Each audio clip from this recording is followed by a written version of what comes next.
conditional statements, and then we have one more lesson tomorrow to finish out 2A.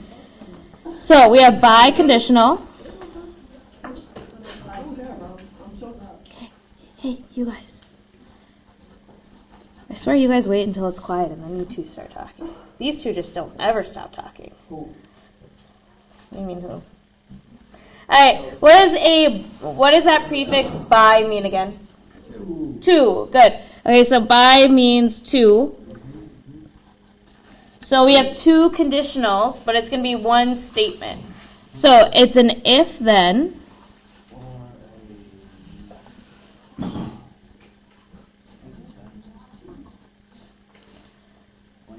An if-then statement. So if this, then this.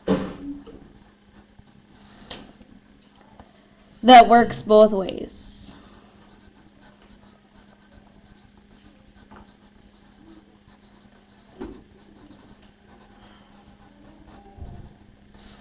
An if-then statement that works both ways.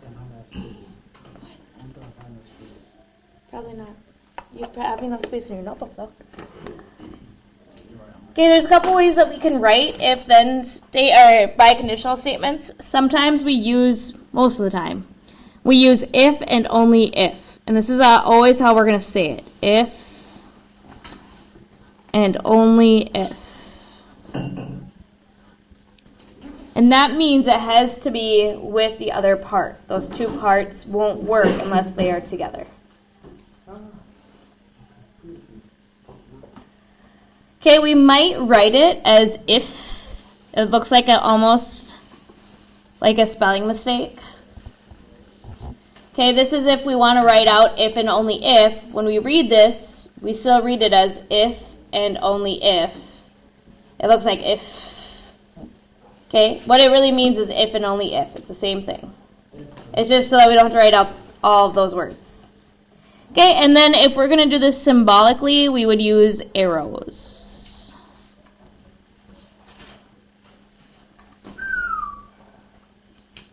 Oh my gosh. All right, we have 3 examples that we're going to do today. So number 1, we have an angle is right.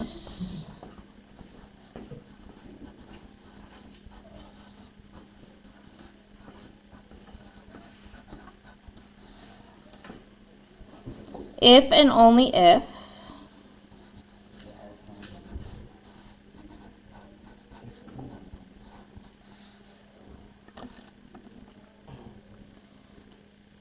Its measure is 90 degrees.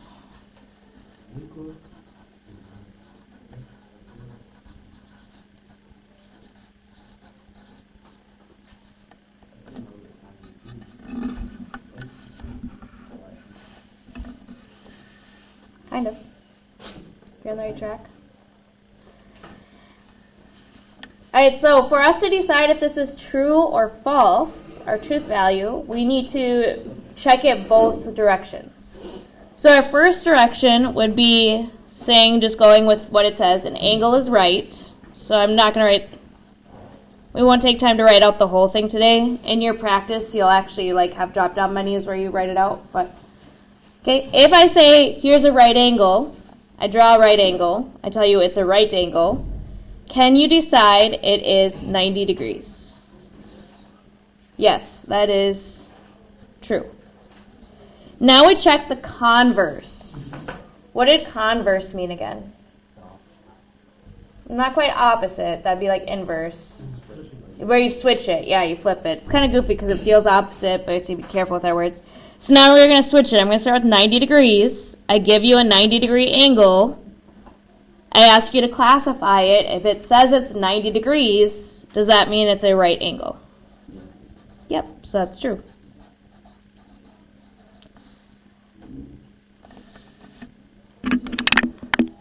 So overall, does it work both ways? Yep, so it is a true biconditional. Okay? When it works both ways, this is an and statement. Remember with and, if you ask your grandma, can I go to the movies? And she says you have to do the dishes and clean your room. Is it okay if you just do one? No, you have to do both. Same thing here. For this to be true, They both have to be true. Okay, number 2.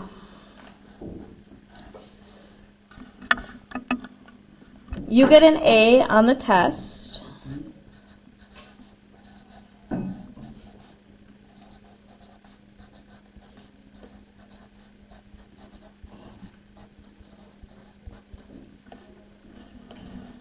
If, we're going to put that, but even though we write if with 2 F's, we say if and only if you score 94%.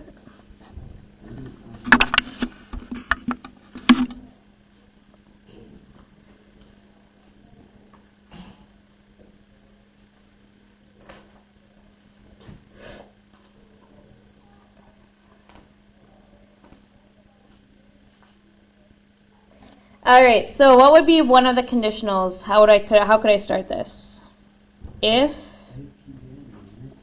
okay, so first you get an A, then you scored 94%. That's one way. Our other way is, good, if you get 94%, then you get an A. So we have 2 ways that we're reading this sentence. We're reading it forwards, and we're almost like it's like we're reading it backwards. We're switching it. We're doing the converse. So in order to decide if this is true or false, we need to look at each of these statements and determine if they are true or false. So you ask me, we take our test. You say, Miss Morrell, what I got on my test? And I said, you got an A. How exciting. And you say, cool, that must mean I got a 94%. Because you got an A, does that mean you had to get 94%? No. Could you get 94%? Yeah. Okay, now if you ask me, Miss Morrell, how did you do on your test? And I said, you did really good. You got a 94%. Can you then assume you got an A? Yeah. Yeah, that's our grading scale. That's true. So together, when I look at this biconditional, you get an A on the test if and only if you score 94%.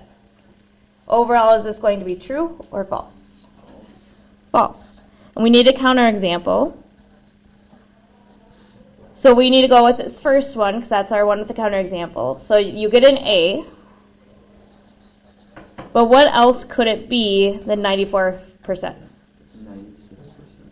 A could be 96%. Are you looking at my notes? That's what I wrote last year, exactly.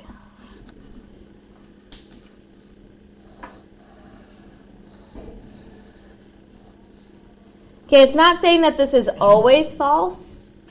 If I say you get an A on a test, could that mean you get 94%? Yep. Does it automatically mean you got 94? No. All right, last one, number 3.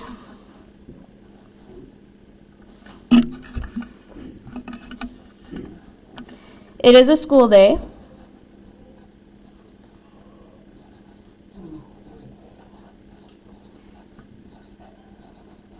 And we'll use these little arrows. We don't usually use those arrows unless we're using like letters like A, arrow, B.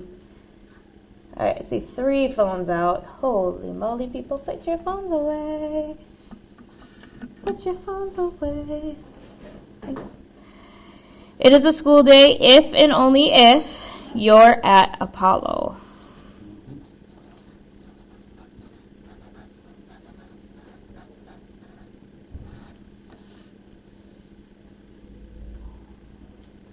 So again, we're going to write this 2 ways. We're going to write it the conditional way.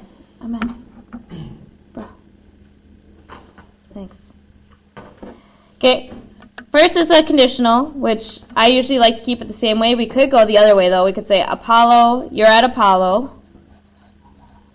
That means it's a school day. And we're comparing that to, if it's a school day, then you're at Apollo. If you wrote it the other way, if you were working ahead and you're like, oh, I wrote it the other way already, that's fine. We just have to do both. Okay, it doesn't matter which one we do first, which one we do second. We just have to do both. Okay, we have to do the conditional and then the converse. We have to switch it. All right, so let's go through this first one. If you're at Apollo, does that mean it's a school day? Yeah. Is there any times that you would be at Apollo that's not a school day? Activities, sports. What? Well, could you have sports on like a Saturday? Yeah. Okay. It doesn't have to be a school day. So this one is already false. So do I even have to determine the truth value of the next one? Or what can I say overall? Overall, it's going to be false. But let's do it anyways, because your practice is going to ask you to do it anyways, and your test, which is on Thursday. Okay, it's a school day. Does that mean you have to be at Apollo? No, how come? You could be at a different school. You could be sick. You could be online. Okay. Friday is a school day. It's an e-learning day. Are you going to be at Apollo for an e-learning day? Nope. Okay. So overall, we would say false.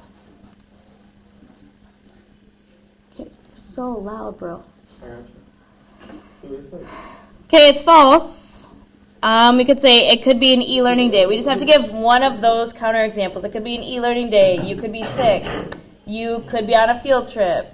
False. You could be at Apollo for a cross-country meet on Saturday. False. You could come to school to play soccer with your friends on Sunday. I don't know. Okay? Lots of false. So you just have to come up with one of those counterexamples. So I'll say false.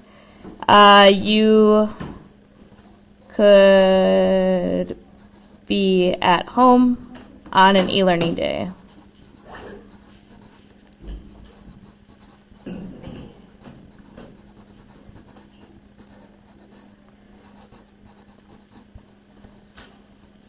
Which is Friday.